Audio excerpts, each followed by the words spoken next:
Hello Painting One.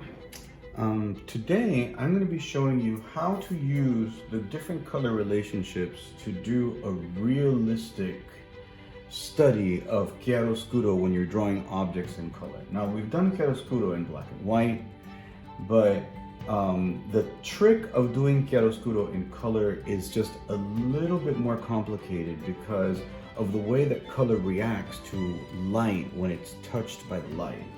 So the very first thing you have to do in any drawing is you have to draw your gesture to plan out where everything's going. Now I'm using a charcoal, you guys have your charcoal pencils, and I'm going to create a gesture for the objects that I am going to put into my study over here. So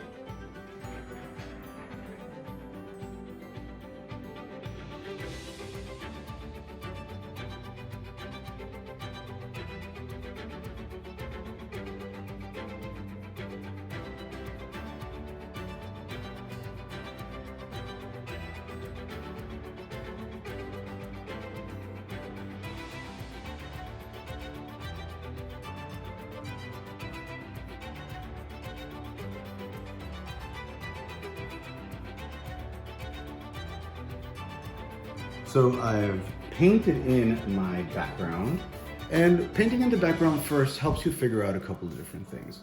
First of all, it helps you figure out which way the light is moving. So in the photograph that I'm using as my example, the light is on the right-hand side of the object. So all of the shadows that are on the table and on the piece of paper, the black piece of paper that has these kind of like brownish tones in it and stuff like that, are all going to be moving in that direction. So if you see, I'm trying to show that with the colors in the background. Now this is a study, so I'm not worried about making a composition and filling up the entire page.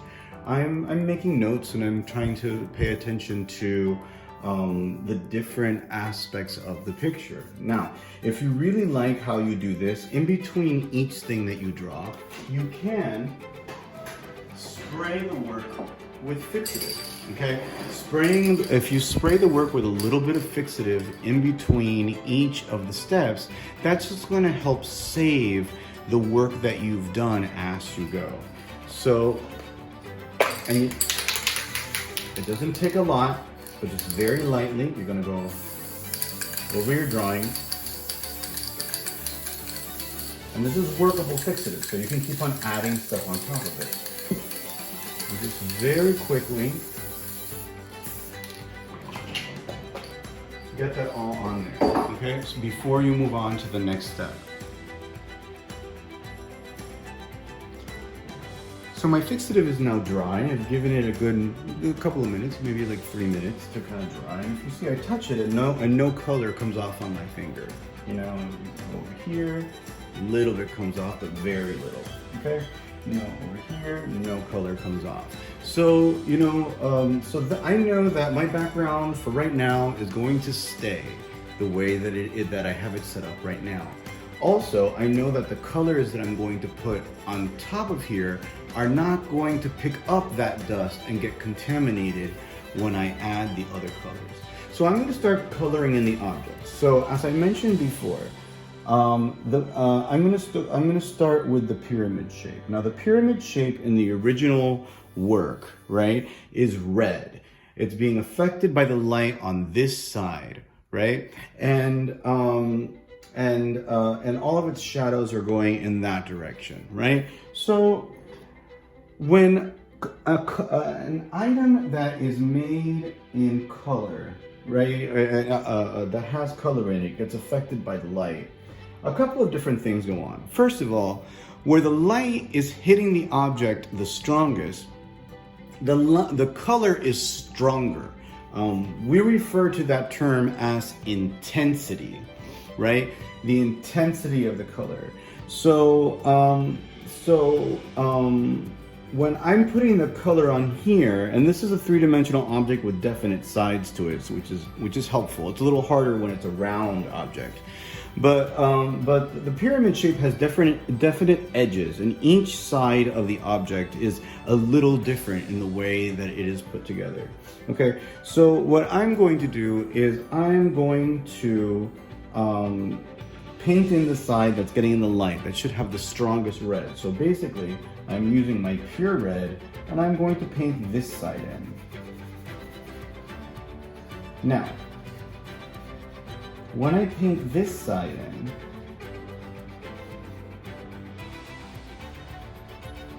I'm just gonna kind of go like this. I'm gonna put my strong red. Notice that the red isn't getting dark because it's picking up the background. That's because I put fixative on my background. And I'm gonna blend that in with my finger and try to absorb the little grain on the paper, and I'm gonna make that stand out. Now, if that red isn't bright enough, I wanna make it look like the light is getting stronger, that is hitting it stronger. So the way to make your colors stronger and more vibrant is by understanding and remembering your color theory that we've already covered, okay? The way to intensify a color is you're going to mix it with analogous related colors that are brighter.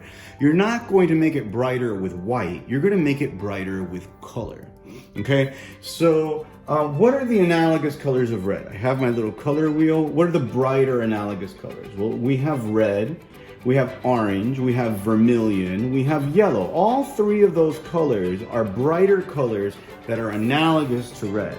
So I'm gonna take my orange, right? And I'm gonna make this a hotter red because the light is hitting it. So I'm going to go right on top of the red that I have. Again, I haven't fixed this yet because I want to mix the colors. And I'm going to make this brighter, you know, and I'm going to intensify the red.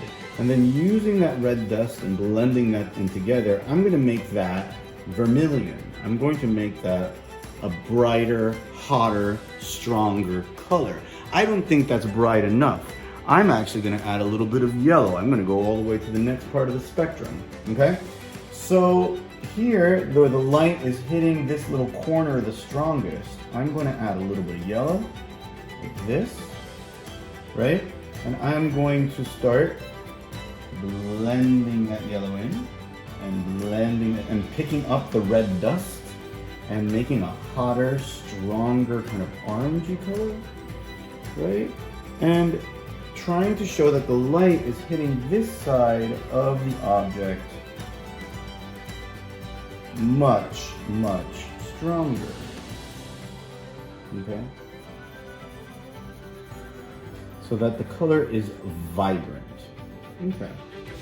So now, the two other sides of the pyramid are going to be the dull side of the pyramid, the sides that are shaded and in shadow, because if the light's hitting on this side, these two sides of the pyramid are going to appear darker. Now, when color goes away from the light, and I'm gonna kind of like clean this up a little bit, and then I can always come back with my background colors and kind of like show a couple of little kind of cleaniness there, blending that in, okay.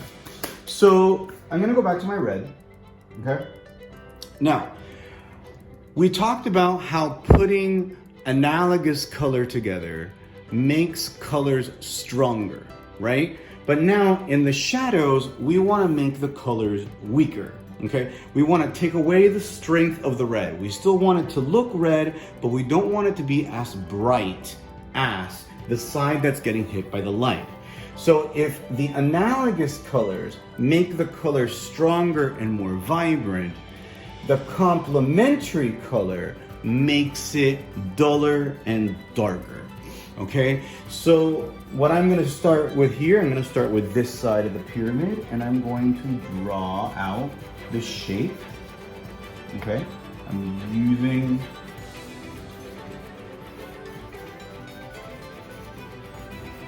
and you can see that the red in of itself, even though it's a strong red coming out of the pastel, is a little darker than where I've added the yellows and the oranges. And I'm going to rub that in, and I'm going to try to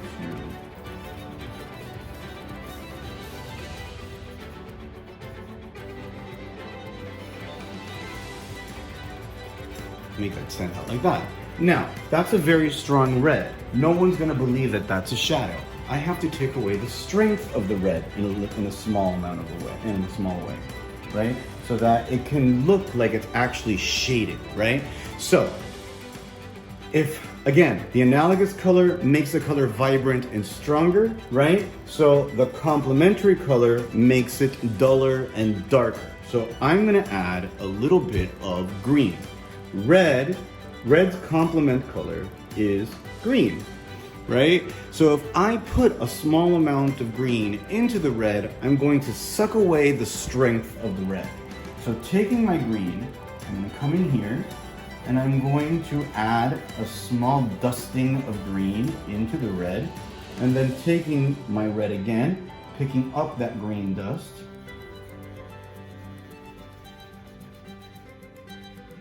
and defining my edges of my shapes, and then going like this, rubbing it in, and taking away the strength of that red. It still looks red. It's not any other color, but it's not as strong as where the light is hitting it, okay? So now, okay, I'm going to do the top part of the pyramid that I see, okay? So the top part of the pyramid that I see is going to be done, again, with a red base, okay? But it's still a dull color. So I'm going in here, I'm defining the shape with my red. It's not picking up the blacks in the background.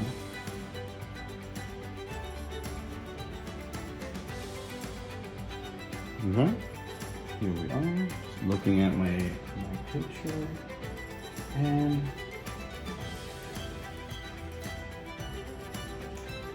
there we go. So now, I'm looking at my picture, and because of the way that the light is hitting this thing, this is actually the darkest, dullest side of the object over here, right? So I need to dull it out. So I'm going to add a little bit of green over here, right?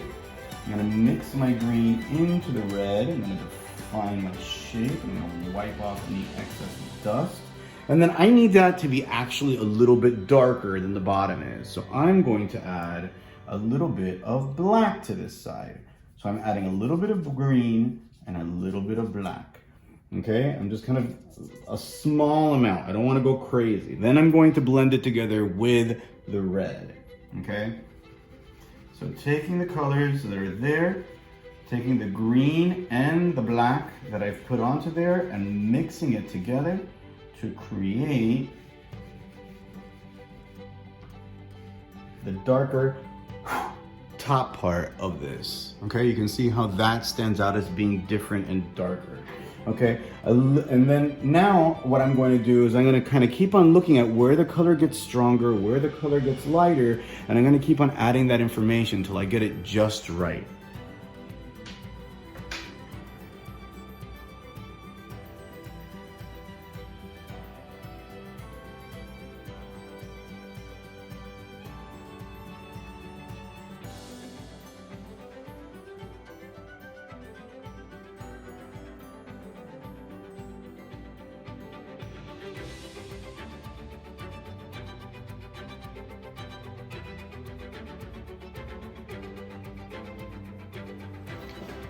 So here is the finished pyramid, trying to really use my observation and looking at where the color is stronger and where the color gets darker and where the color is less strong, right? So again, just to go over the process one more time, when the light hits the object, you want to strengthen the color, you want to saturate the color with analogous colors that are brighter than the color, right? Where you want, in the shadows, you need to take away the strength of the color. So you want to add the complement, right? So in the case of the red pyramid, right, what you're going to be working on is you're going to be using green, just a little bit of green. It still should look red, but just putting a little bit of that green takes away the strength from the red and makes it just a little bit duller and darker and makes it look like a natural shadow. The next shape I'm going to work on is yellow. Okay, so I'm going to follow the same process. Okay, so I'm going to be working on this sphere that is yellow in my observation. Again, the light is hitting it, turn on my computer. The light is hitting it strongest on this side, and then the yellow becomes dull on the left. It's going to be stronger on the right and duller on the left, right? So for me to be able to create that technique of taking away the strength of the yellow, I have to add yellow's complement, which is violet. Yellow and violet are complements of each other. So I'm going to need my trusty violet nearby when I'm doing this exercise. Okay, so watch the process for doing this.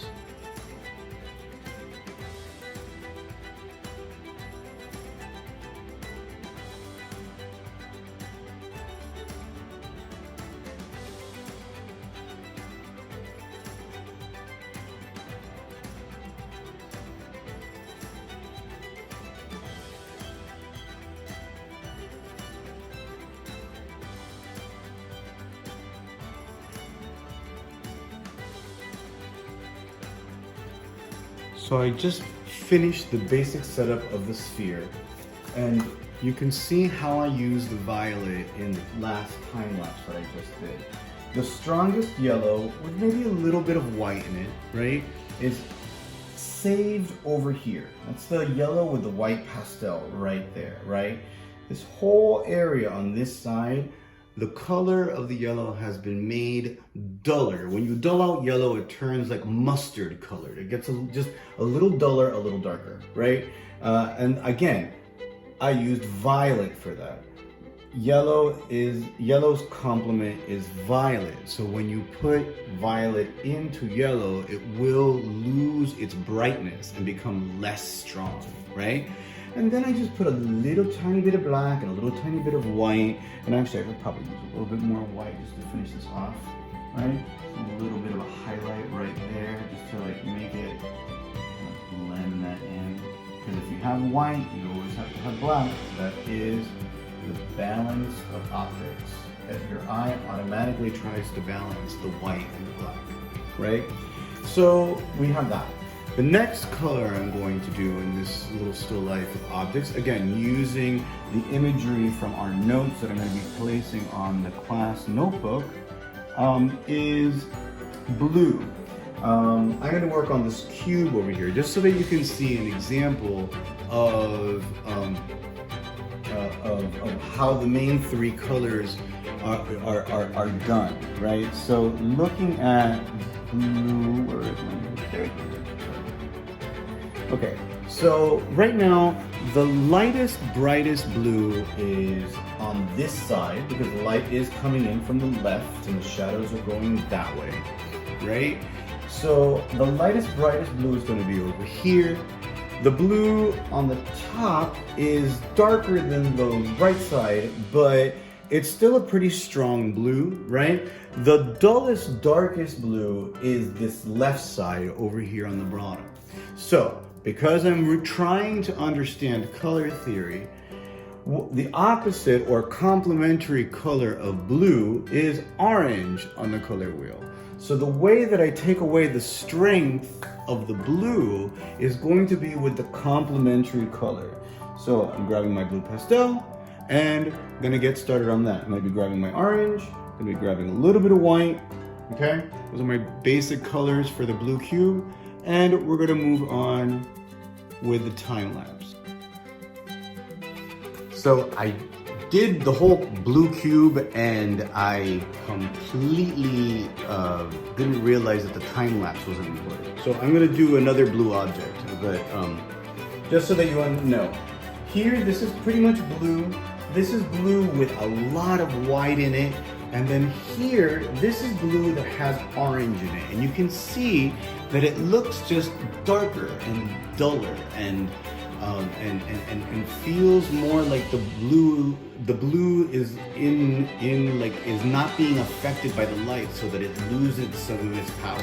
Okay, so now I'm going to do the sphere on top of here, right? And that sphere on top of there just so that we can keep on practicing all the different colors of the color wheel. I'm going to make that sphere orange. Okay, so I'm gonna look at an orange sphere, right? So just like orange is the opposite color or complementary color of blue, and you use blue inside, you use it inside of the shadows in blue to take away blue's strength, right? Orange, you do the same thing with orange in reverse. If orange is the main color, you would use blue in the shadows, okay? So again, I'm gonna go into a time lapse so you can kind of see that one more time.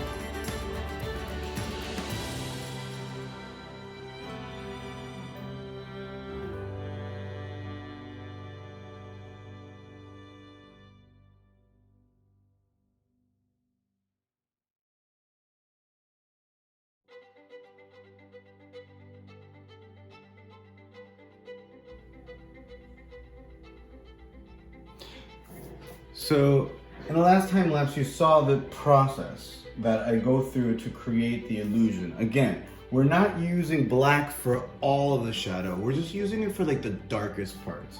I put a base color of orange, just like I put a base color in pretty much all the other areas of the colors that we were doing, right?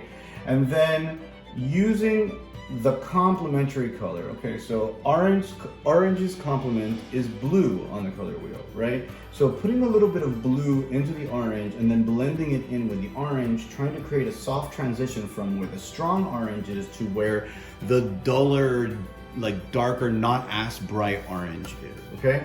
And then using an analogous color or a familial color to make the highlight or make the orange get stronger. So in the case of orange, the color the analogous color that I use to make it stronger is yellow. So using the yellow, I can kind of come in here and I can make the orange just a little bit more amber, and then I can kind of blend that in with my finger and have like a transition from a strong, bright, hot orange to a duller orange in the shadows. And then just using a little bit of black, right? Just a small amount. You don't want to use too much, okay? And then using your orange to blend it in, trying to find a balance between the shadows, okay? Between the darkest kind of area in the shadows, right? Kind of using my the edges of my pastel to kind of like sharpen my edges so that I can get a nice kind of round feeling in the picture frame, okay? So I think I have red, I have yellow, I have orange, I have blue. I don't have green. I want to make that box green. Okay, so looking at my example, just for a reference, I can see that by the way that the light is touching that box, I'm trying to bring that up. This side is very kind of pale and has a lot of white into it. The color on the top is the medium color, and then the really dull, dark area is this left area, kind of like the blue. But we're going to be experimenting with a different color. So here, we're going to be doing this in green, okay? So that you can see how the mixtures go. So, on the red pyramid, I used green in the shadows, right? Because red and green are complementary colors of each other. They're opposite colors of each other. Here, green is going to be the main color, and I'm going to use red in the shadows to make it dull, okay? So, and then to make the highlight in green, or make the green stronger and brighter, I'll probably do a mixture of yellow and green and make chartreuse to make the green hotter where it needs to be hotter. Okay, so going into the last time lapse.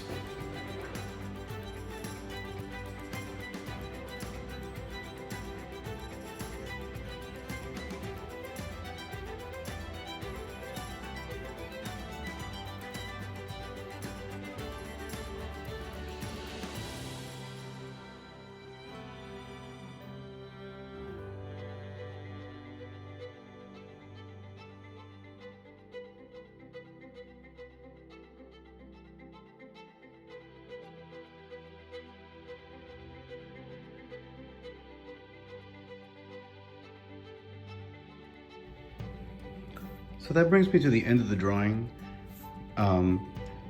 Again, this is going to be an exercise that you do a couple of different times inside of your sketchbook. What I'm going to do is in the notes, I'm going to be placing a lot of reference photos of these kind of simple shaped objects that are in color. And you're going to be using this new technique of controlling the strength of the color and the darkness and the lightness of the values of the colors so that you can try to recreate with as much accuracy the way that the color is affected by the light. So remember, in the highlights, you want to saturate the colors. You want to make the colors stronger by using analogous colors. In the yellow, oranges, and whites. In the reds, oranges, and pinks. In the oranges, yellow, right? Because yellow will brighten the orange, right? In the greens, yellow, right? Can't use yellow in blue colors or in purple because they will just turn green, okay?